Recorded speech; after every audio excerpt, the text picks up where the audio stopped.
Today, the 6th of September, will forever be remembered for the day democracy was buried in Nigeria. Today, the 6th of September 2023, will forever be remembered for the day that word, the judiciary is the last hope of the common man, was buried.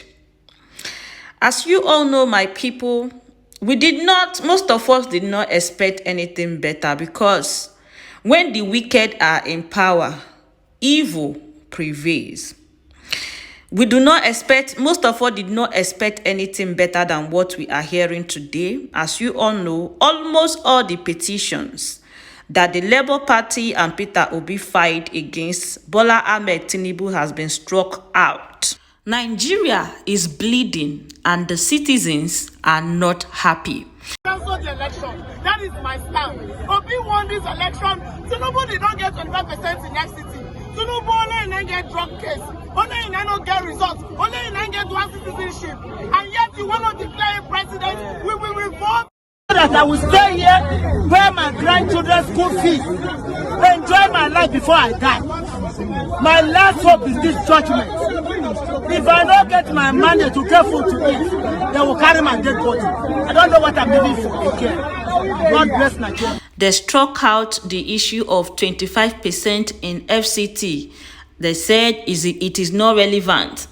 They rejected 10 witnesses that Peter Obi provided. They said they were out of time.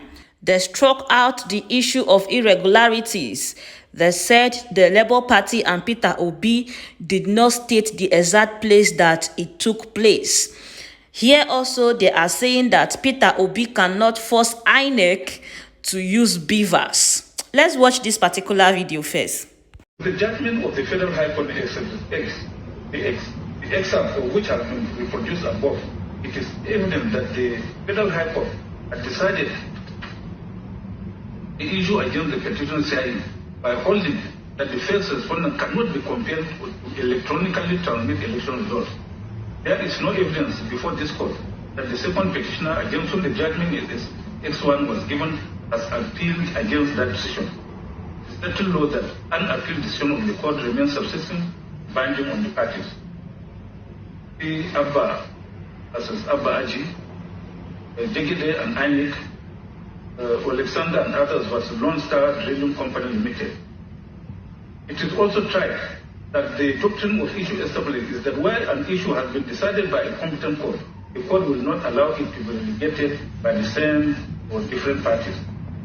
It is also pertinent for us to state that in the final address of the first respondent, our attention was drawn to the recent decision of the Labour Division of this court in appeal number CA/LAG/3/332 in 2023, APC and Labour Party and 42 others, wherein this court set aside the decision in suit number FHC/L/CS/37023, Labour Party and others versus ANE.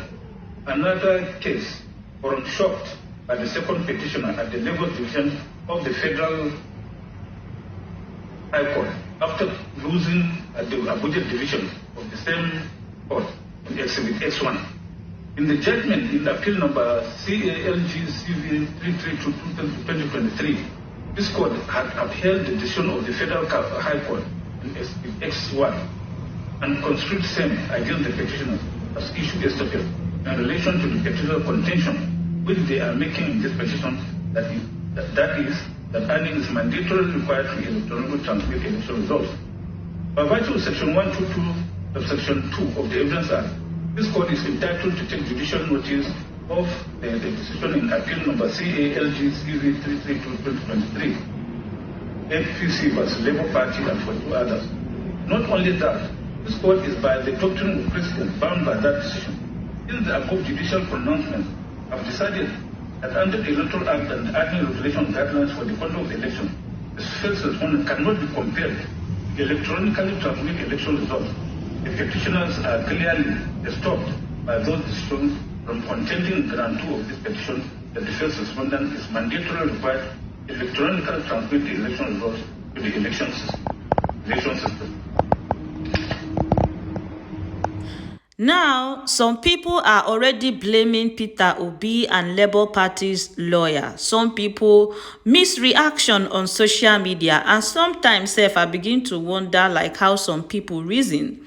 Some people are now blaming Labour Party's lawyers and Peter Obi lawyer, saying that they did not file the petition well, just because the Presidential Election Petition Tribunal said that they did not provide evidence of the exact place the thing happened and the actual amount, an actual number of votes that Peter Obi scored. One thing you all must understand is that if they may these lawyers, they provide heaven and earth, definitely they will bring the issue of technicalities, because these people, they are the ones in charge. So if you pass this side, they will pass the other side. If you pass the other side, they will pass the other side.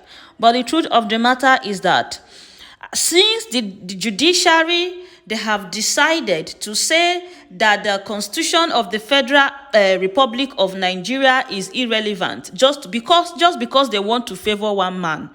Henceforth, from today, every other thing that has to do with rule of law in Nigeria has become irrelevant. That the submissions of the parties and the judicial authorities cited, it is right that adversarial civil litigation is basically fought on pleadings. It is the foundation of the parties' respective cases. The general principle of law is that such pleadings must sufficiently and comprehensively set out material facts so as to ascertain with certainty and clarity the matters or issues in dispute between the parties. This is because the purpose of pleadings is to give adequate notice to the adversary of the case he is to meet and to afford him the opportunity to properly respond to such case. Its aim is to bring to the knowledge of the opposite side and the court all the essential facts, therefore is safeguard against element of surprise. This Shodipo versus Lemini Kane, Odom and others versus PDP and others, Alassane and another versus Ishaku, citations given. The requirements of pleadings in election petitions are primarily provided in paragraph 4 of the first schedule to the Electoral Act 2020. Specifically, paragraph 4 sub 1 sub D mandates that, and I quote, an election petition shall state clearly the facts of the election petition and the ground or grounds on which the petition is based and the relief sought by the petitioner, unquote. Subparagraph 2 of the same paragraph further provides that, and I quote, the election petition shall be divided into paragraphs, each of which shall be confined to a distinct issue or major facts of the election petition, and every paragraph shall be numbered consecutively, unquote. In addition to the provisions of paragraph 4 of the first schedule to the Electoral Act, paragraph 54 of the same schedule to the Act has made applicable to election petitions the rules of procedure in the Federal High Court of 2019, subject to such modifications as would bring same in conformity with the provisions of the Act. By Order 13, Rule 4 of the Federal High Court Civil Procedure Rules 2019, every party to an election petition shall ensure that amendments in their pleadings, and I quote, contain in a summary form the material facts on which the party pleading relies for its claim or defense, as the case may be, but not the evidence by which they are to be proved, and shall, when necessary, be divided into paragraphs and numbered consecutively. Quote. By subparagraph 4 of that rule, such facts contained in the pleading must, and I quote again, be alleged positively, precisely, and distinctly, and as briefly as is consistent with a clear statement. Quote. Therefore, mentioned provisions contained in the first schedule to the Electoral Act 2022, as well as the Federal High Court's Rules 2019, state the mandatory requirements of pleadings in election petitions. The requirements for clarity and precision of fact required by paragraph 4 of the first schedule to the Electoral Act means that amendments must not be vague, ambiguous, or unclear, leaving room for speculation or conjecture, while the requirements of distinctiveness means that each amendment must contain a clearly understandable allegation, and there should be no confusion as to the linkages between facts contained in the amendments in the petition.